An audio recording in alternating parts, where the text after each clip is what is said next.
Merhaba arkadaşlar, kanalıma hoş geldiniz. Yepyeni bir rock videosuyla yine ben. Uzun zamandır yoktum. Uzun zaman dediğimde galiba 1,5 aydır yoktum.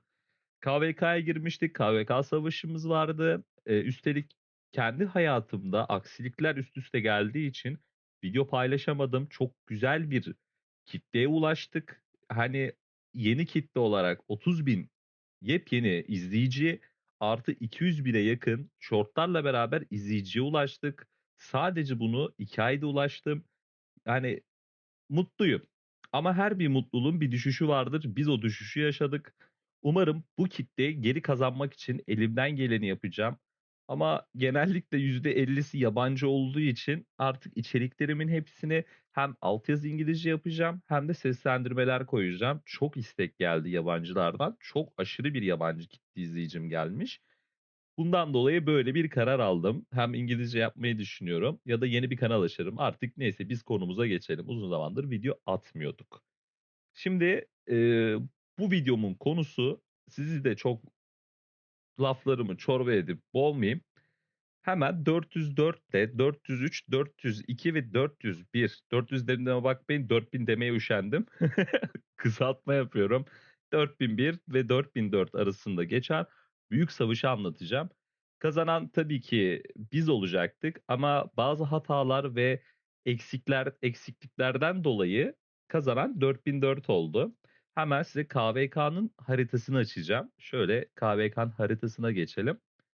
Şimdi mor renk olan arkadaşlar 4004, pardon 4001, turuncu renk olan arkadaşlar 4003, mavi olanlar 4002, pembe olanlar da biz. Ben şimdi KVK1'i baştan özet bir şekilde, hızlı bir şekilde neler yaşadık, neler oldu onu anlatacağım bu videoda. Çok video var. Böyle 7-8 saat uzun videolar var. Arada bir o videoları sıkıştırırım. Belki de olmadı ben de gelip beraber burada da izleyebiliriz. Hemen grafik tablomu açıyorum. İlk biliyorsunuz zaten 5. geçitlerimiz var. 5. geçitleri geçtiğimizde rahat bir şekilde sunaklarımıza gittik. Sunaklarımızı aldık. Tamam mı? İlk savaşımızı biliyorsunuz zaten. Şu sol tarafta ya da şöyle yapalım. Buradan çıkalım. Şöyle bir kapatalım burayı. Hemen buraya gelelim. İlk savaşımız zaten 4. geçitte oldu. Şunu rengini değiştireyim. Her yer aynı. Şöyle yapalım. İlk geçit savaşımız da hemen dur şöyle kareye alalım. İlk savaşımız burada oldu. Şimdi 4 tane bizim dördüncü geçit var. 4 alanda da savaşılıyordu. Aşağıda bizim bir aşağıda bir yer var. 403 ile görüştü yüze baktığımız. Bir de 401 ile olan tabii ki bu taraf var. Bura var. Şöyle tekrar basalım. Bu taraf var. Bir de şu 4001 ile 4003'ün var. Bir de şu sağ alt tarafta yani bizim şu anki göremediğimiz alanda efendime söyleyeyim şöyle hadi bakalım. Bir de şurada bir tane geçiş var. İlk savaşlar burada geçti. Nasıl geçti? İlk biz alt geçite gitmedik. Alttaki dördüncü geçitte 4003'ler yoktu. 4003'te 4002'nin savaşı oldu. Şu uzun çizginin olduğu tarafta. Orada sınırsız bir savaş döndü ama bizim buradaki yani büyük rakibimiz olan 4001 ile 4004'ün savaşı sadece sunak açıldığında oldu. İlk savaşımız burada oldu. Buradaki savaşta nasıl galip geldik derseniz galip gelemedik. Burada zaten bir umutsuzluk başladı bizde. Buradaki savaşta hatalarımız neydi? 2 klan giriyorduk. Birlikteki çoğu kişi hızlı komutu açmayıp, kendi birliğine vurma çıktı. Koordinasyon yoktu. Eee, alan işaretleri düzgün atılmıyordu. 2 klan girip çıktığı için geçitlerde çok büyük problemler yaşıyorduk. Yani problem yaşadığımız yer tam şuraydı aslında. Yani insanlar geçidi vurup geçmeyi bilmiyordu. Geçitten sonra 2 birim 2 birliktik. Onlar tek birlik oradaydı. Hani klan değiştirip, şey yapmaya çalışıyorlardı. Hani, ben diyor geçiti alıyoruz ya ortadaki. Adam farklı bir klanda olduğu için geçiti alamıyorduk. Onu içeride de kesmek zorunda kalıyorduk. Koordinasyon yani hiçbir şekilde koordine yoktu. Yani koordine eksikliğini buradan anlayın yani ne demek istediğimi. Aşırı bir şekilde bağımsız bir şekilde random savaşıyorduk. Çok kalabalıktık ama çok vasıfsız elemanımız vardı. Bizdeki olan krakenlerimiz, Barçen yok şeydi tavuk. Tavuktan başka kim vardı? Herhalde sadece Hezel'le Kral'la tavuktan başka büyük bir balinamız yoktu. Onlar da Loki, Sparta bir de Rayna mıydı? Öyle bir şeydi. Rise diyelim biz ona. Rayna demeyelim. Tam olarak şimdi ismini hatırlamıyorum. Göreceksiniz zaten listede. Büyük 3-4 tane balinaları vardı ve sınırsız bir şekilde içeriye bir birim öldüğünde diğer birimini rahatça sokabiliyordu. Daha kimse de bizde piyade yoktu. En büyük eksikliğimizi de söyleyeyim. Bizdeki piyade yoktu. Adamların 3 Kraken'de de Martel full aramıza atıp anamızı ağlattılar öyle diyeyim ben size. Yani üzdüler bizi, üzdüler. Bu savaşta çok aşırı bir şekilde yönetim hatalı, hani plansız, ha biz girip vururuz kafasıyla olduğu için bayağı bir bozguna uğradık burada. Buradaki bizim 4004'te 4001 savaşı tam bu şekilde anlattığım gibi bitmiştir. Yani böyle kaybettik. Bunun bir bakayım size bir videosunu bulabilecek miyim? Evet, burada da bir tane videosunu buldum. Biraz kasıyor mu? Kasmıyor. Çünkü bilgisayardan almıştım bunu. Hey canım. Şöyle bir kapatalım şu sesi. Sen bir sus. Yani savaşımızı şöyle bir özetlersek, yani şöyle bir olay vardı. Çok kötü değildik. Pushluyorduk. Genellikle push atabiliyorduk. Hani şey değildi. Hani eşit gidiyordu genelde savaşlarımız. Şöyle bir bakalım. Bu telefona geçmişim burada. Örnek veriyorum. Şimdi bizim bu balda durmamız lazım. Bizim çocukların buradan çıkması gerekiyordu. Tamam şu an bizde de başta öyle değildi. Ya bak pardon hala onlarda. Gördüğünüz gibi şöyle ayarları kapa. Hala TR1'de fark ettiyseniz bizde değil. Gördünüz mü bak ilk videoda biz bu balda kaç duruyoruz? Bak bizler oyuncular olduğu için biz geçiti üzerimize alamıyoruz. Yanlış görmediysem TR1'de eski savaş olduğu için tamam aynen TR1'de ve biz bunu alamıyoruz. Hani biz buradaki dostlarımızı vurmak zorunda kalıyoruz. Hani anladınız mı ne kadar kötü bir savaş geçirdiğimizi? Şöyle bir geçelim. Buradaki örnek veriyorum. Biz zaten ilk itmişiz başta. Bakalım ittiğimi telefondan mı itmişim onu merak ediyorum sadece. Burada bayağı bir pushladık. Pushluyoruz da ilk savaşta olduğu gibi hani aynen telefondaymış. Pushladık biz buraya. Hani pushladıktan sonra da 2 birim oynuyoruz. 2 klan oynuyoruz. Onlarda da vardı da bizim kadar çok kalabalık değillerdi. Ya biz buradaki geçit, dördüncü geçit Sunak Savaşı'ndan bahsediyoruz. Tek birim soktuğumuz yerde. En büyük hatalarımızdan biri savaş tekniği çoğu insanın tecrübesi yok. Olmayabilir. Çok normaldir. Bazı arkadaşların benden daha güçlü hesaplı olan arkadaşların benden yarı kill alıyordu. Ben bazen düşünüyordum. Hani benim Minamoton full değil. 5-5-1-2 olan bir Minamoton 5-5-5. YSG'si de 5-5 olan benimki de YSG 5. Onlardan daha iyi rapor aldığımı ve onların şeylerine baktığımda, oynayışlarına baktığımda çok büyük hatalar gördüm.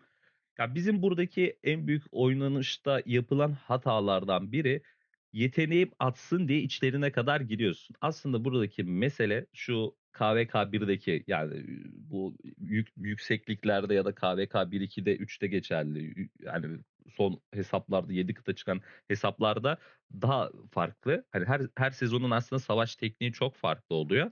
Ya buradaki en önemli şey sen buradan KP toplamak istiyorsan agro üzerine geldiğinde geri çekilmen olacak. Bunun nasıl bir avantajı var?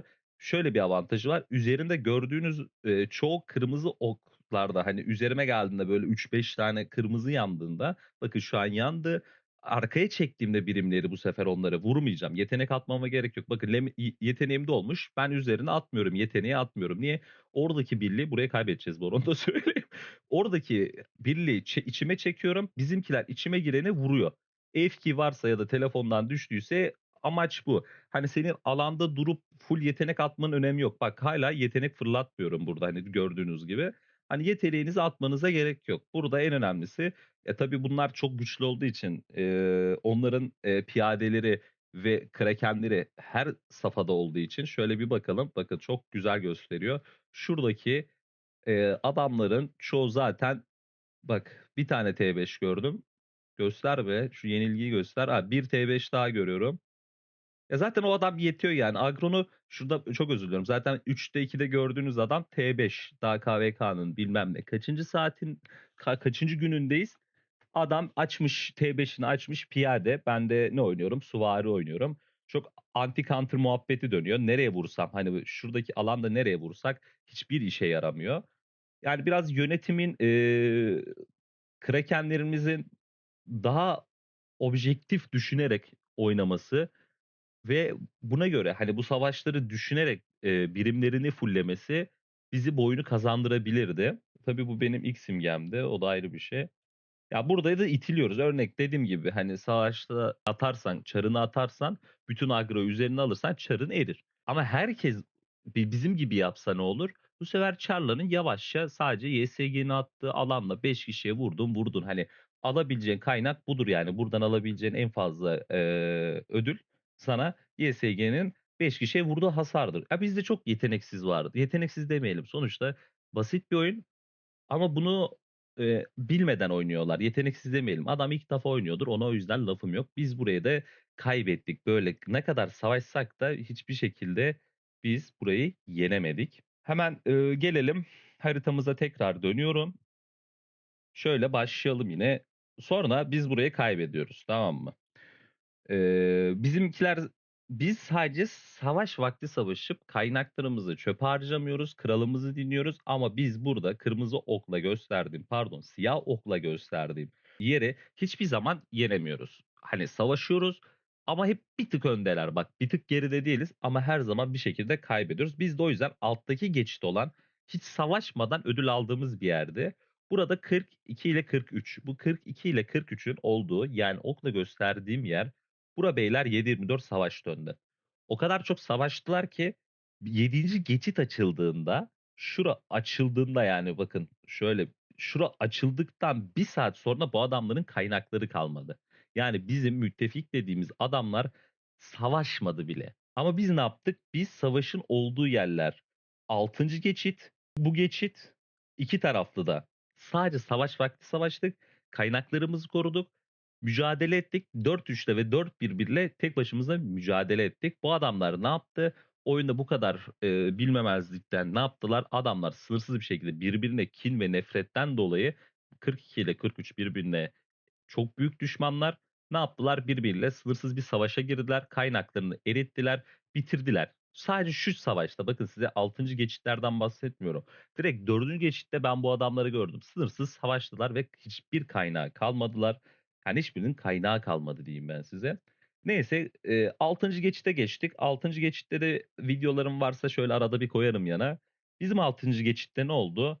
Biz bu geçitleri şöyle hemen geçmek istedik. Biz bu geçitleri geçtik ama ne problem vardı bizde? Tabii ki de adamların ana base'inin yani ana kalenin dibimize kurmasıydı ve random TP'lerle beraber adamlar sırf bayraksız bir şekilde 20 kişi random TP ile zaten diplerimize kadar geldi. Bizi burada gelen, bayrak kurduklarımız yerleri saldırarak rahatsız etti. Buradan da rahat bir şekilde bayrak koydular. Krakenleri de direkt buradan da siz söyleyin. Şöyle, bayrakları dize dize geldiler. Onlar da şuraya da bir tane base attı. Yani, bir şey kalmadı yani, pozisyonumuz çok kötüydü. 6. geçidi geçtik, savaşıyoruz, savaşıyoruz. Bizimkiler genelde bayraklar şöyle, okla gösterdiğim yerde. Yani geçemedik, savaşıyoruz. İlk alan savaşımızda 5'li kıta çıktığımızda yine bir şeyler eşit gidiyor ama biz bu sefer diyoruz ki yine aynı mantığı yapıyoruz. Kaynak kaybetmeyelim. Tamam, bir savaşı kaybettiğimizi düşünelim ve şuradan hemen şuradan şuradan dedik ki 7. geçitte savaşırız dedik. 7. geçitte de Allah ne verdiyse her şeyimizi sonuna kadar burada kullanalım dedik. Okay dedik. Buraya da 6. geçitleri buraya direkt şöyle iptal ettik. Bura direkt dedik ki geri çekiliyoruz dedik. Bölgemize geçildik. Kaynağımızı yaptık. 6. bölgeye geçtik. 6. bölgedik. Sunakları aldık. Her zamanki gibi 403 bizi 7/24 rahatsız etti. Kaynak toplattırmadı ama benim umurumda değildi. Elmas topluyordum. Zaten ölen birimlerde çok umurumda değildi. Ölsün diyordum. Zaten tam elmas verdiği için. Bunu da denedim. Tam elmas da veriyor. Bundan dolayı burada üçer üçer, üçer üçer boş yerde de gördüğüm her yerde elmas toplamaya çalıştım. Neyse biz hemen 7. geçite geçiyorum. 7. geçit açıldığında ilk olarak zaten şöyle gördüğünüz sunaklar vardı. Bunun da videosu var. İlk savaşı anlatayım. Buradaki sunaklarda ilk ne yaptık? Yine koordine olarak çok zayıftık. Zayıflığımızı atılan bayraklarda ana kıtanın bayrakları buraya atıldı. alt ittifakın bayrakları da 8. geçite kadar gitti. Şimdi bizim problemimiz neden 8. geçişte kadar, pardon, krallık sunağına kadar gittiğimizde alt klanın bayrakları atılması hataydı. Dur, onu anlatmadan önce geçit savaşını anlatayım. Yani Yediler açıldıktan sonra açılan ilk geçit diyorum, pardon, Sunak Savaşı'nda biz 1'e girdik. 1'i aldıktan sonra 4001 hiç durmadı. Burada kendi sunaklarını bırakarak bizim müttefik olan 4002'ye doğru gittiler. Ve biz bu savaşı görürken biz 400 aynı şekilde 4001'i yaptığı gibi biz de buradan kendi sunağımızı bırakarak onların sunağı kadar yürüdük. Burayı yağmaladık. Biz burayı kestik. Yani direkt dümdüz 403'ü, eğer biz rakip 403'e 402 olsa dümdüz oluyorlar zaten. Biz burayı dümdüz yok ettik. Ama bizim 4002 her zamanki gibi kaynak sıkıntısı, şuradaki gösterdiğim gibi kaynak sıkıntısı çektiği için bunlar hemen ikinci birliği, yani ikinci ordusunu çıkarmadan savaşı kaybettiler. 4001 olan savaşını 2 vuruşla kaybettiler. Dediler ki bunlar kim? Bunlar ne güç dediler. Ama biz de 4003 aynısını çektik. Sonra da geri döndük. 4003'ü buraya saldık. 4001 buraya salmadı. Hemen kendi base'imizdeki sunağa yaklaştık. Sunağa yaklaştıktan sonra saçma bir şekilde bir yürüyüş başladı. 4001'de şurada kapıştık. Orada sunaklar bitti. Yani ilk baş, sonra özür diliyorum, 4001 ile burada küçük bir kapışma oldu. Sonra 4002'ye yürüdük. Boş bir yürüyüş gerçekleşti. 4002'de geldi buraya yalandan aldı ama 4001 hani bu savaşı %100 mutlak galip bitirdi. Çünkü ne 5 dakika bile 4002 bu sunağa dokunamadı. Yani 5 dakika sadece alabildi. Adamlar 2 sunak aldı. Yani buradaki sunağın önemi verdiği bireysel puan değil de buradaki ilerideki geçitleri açıldıktan sonra koyduğumuz bayraklardan sonra gücünü anladık. Demek ki bizde bir eksiklik var. Çok büyük eksiklik var. Ve bunu damarlarımıza kadar sadece şu konuşmayı unuttum. Özür dilerim. Buradaki savaşta çözdük.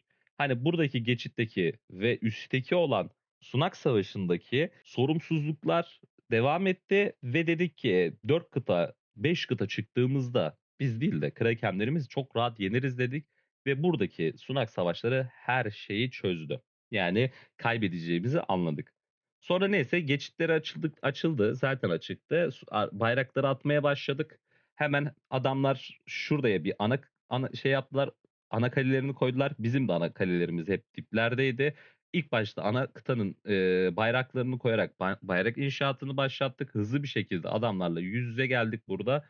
Dur, bu savaşı beyazla anlatmayayım. Yeşille anlatayım bunu. Aynı şekilde şöyle geri alalım. Biz böyle ilerledik. Böyle ilerledik. Şöyle ilerledik. Rakip takımı da maviyle gösteriyorum. Onlar böyle ilerledi, böyle ilerledi, böyle ilerledi. Hemen yeşile dönüyorum. Bizim buradaki savaşta en büyük, güzel de oynadık aslında. Burada limitimizi zorladık. Yönetim biraz akıllandı. Dedi ki biz, dedi, galiba, dedi, yapıyoruz bu işi. Bunu bir şekilde düzeltmemiz lazım, dedi. Alt klandaki bütün bayrakları 8'e doğru attılar.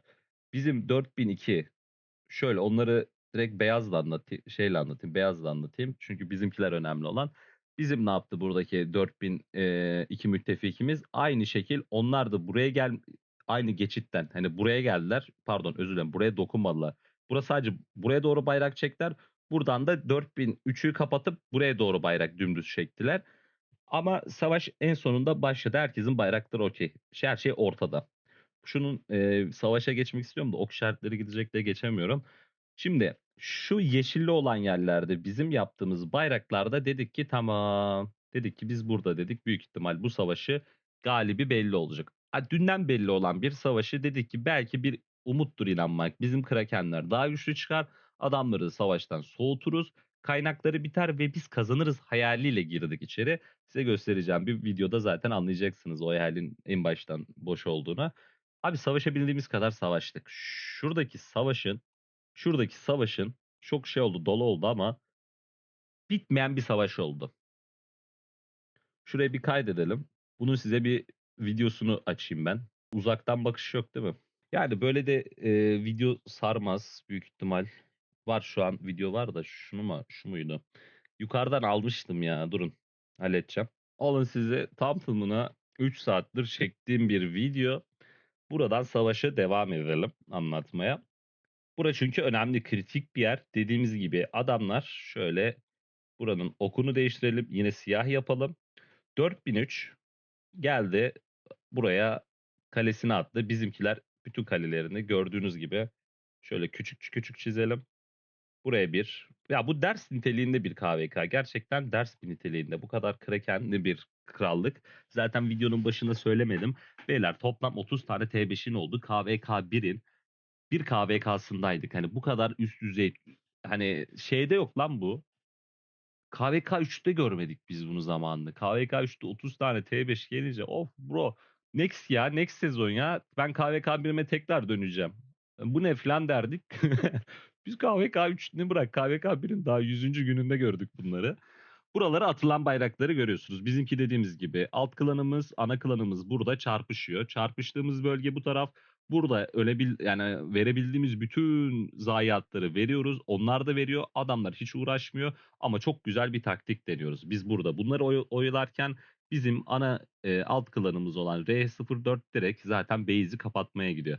Bizim buradaki en büyük yapmamız gereken bütün herkesin buraya toplanıp buradan hücum etmemiz olması gerekiyordu. Tabii ki oradaki düşünce nasıldı? Çok farklı insanların tip atıp şuraya vermemek istediler. Garip garip şeyler. Ben olanı anlatayım da kendi fikirlerim bana kalsın ya da. Biz burada bu savaşı verdik.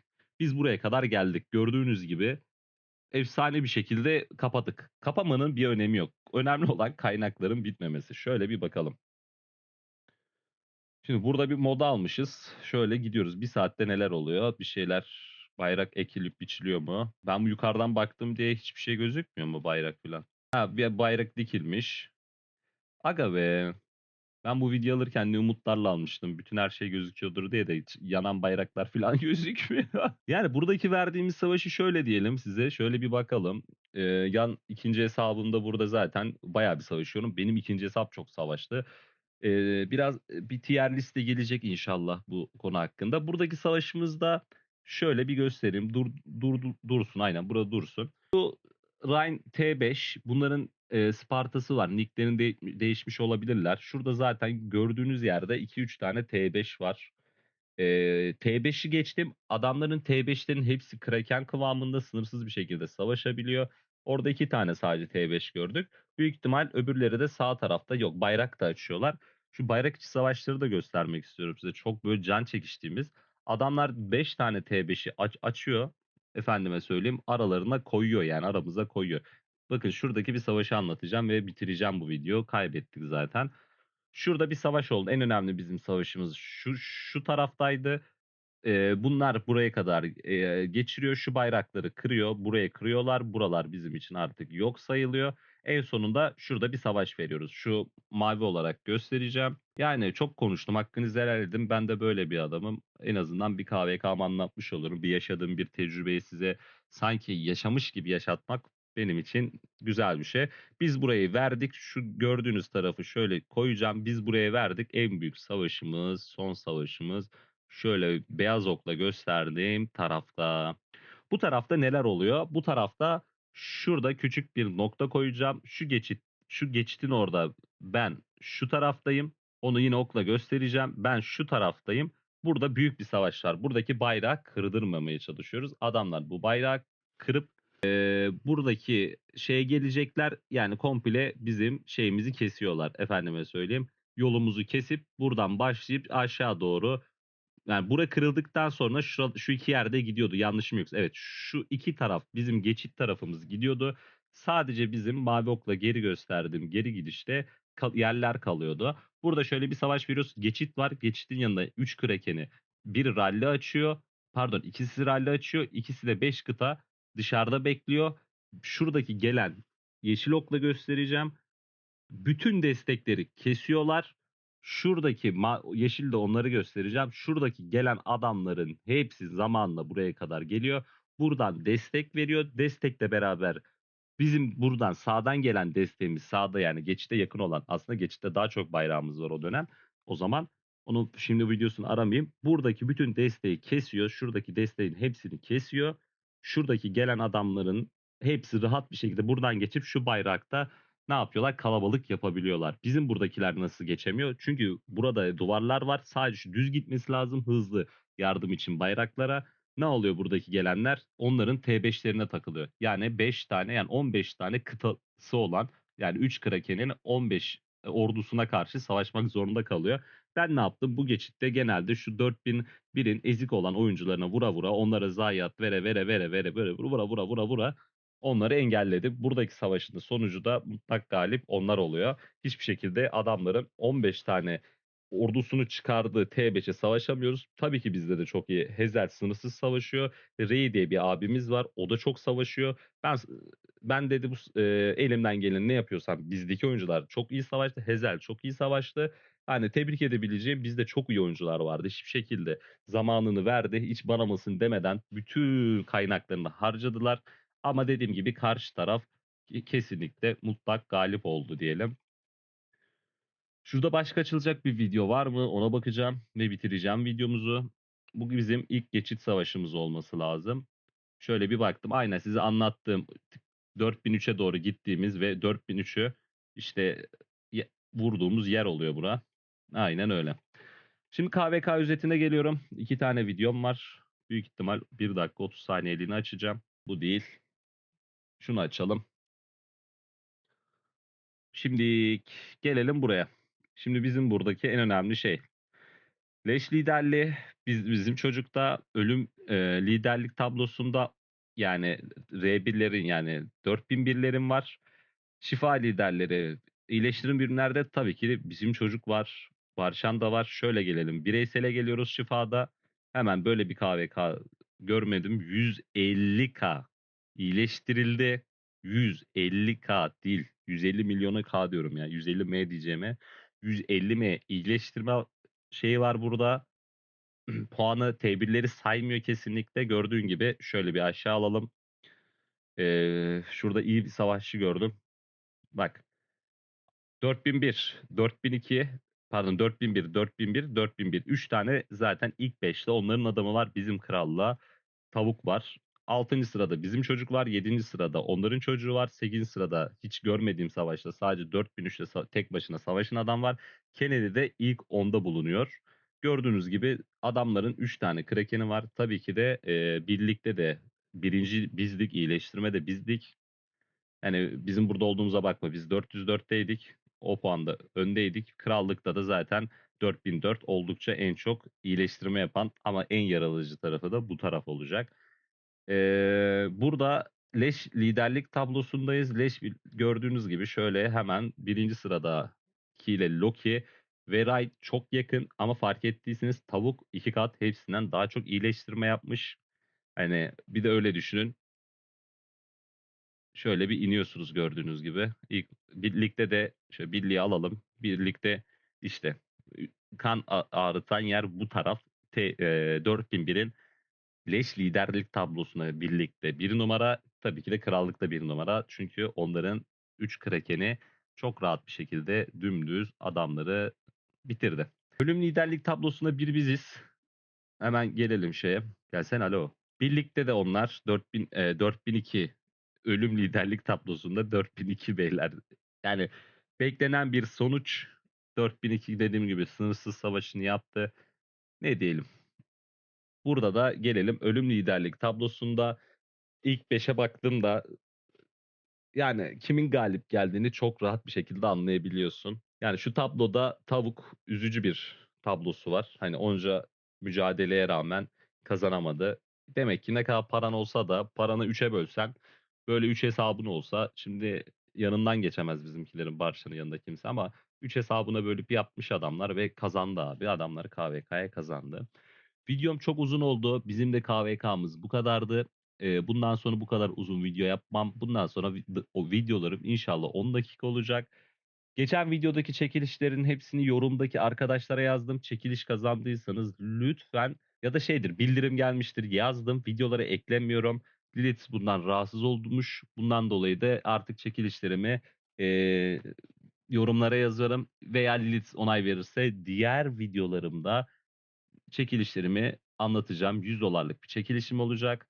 Bu 100 dolarlık çekilişim ne zamana kadar? Tabii ki 8'ine pardon, diğer ayın 10'una kadar her attığım videoda $100 çekiliş yapmıyorum. Her attığım videoda yorum atan bir kişiye bütün videoların yorumlarını toplayıp bir çekiliş yapacağım ve bir kişiye $100 göndereceğim. Ya nakit veririm ya da ödülünü alır, oyun token alır. Hepsi ona kalmış. $100'lık tek bir kişiye 10'una kadar bütün videolarımda, yani bugünkü attıktan sonraki bütün videolarımda onun da attığım videoya kadar yapılan bütün yorumları toplayıp bir çekiliş yapacağım. O kişiye de $100 vereceğim. Allah'a emanetsiniz, seviliyorsunuz.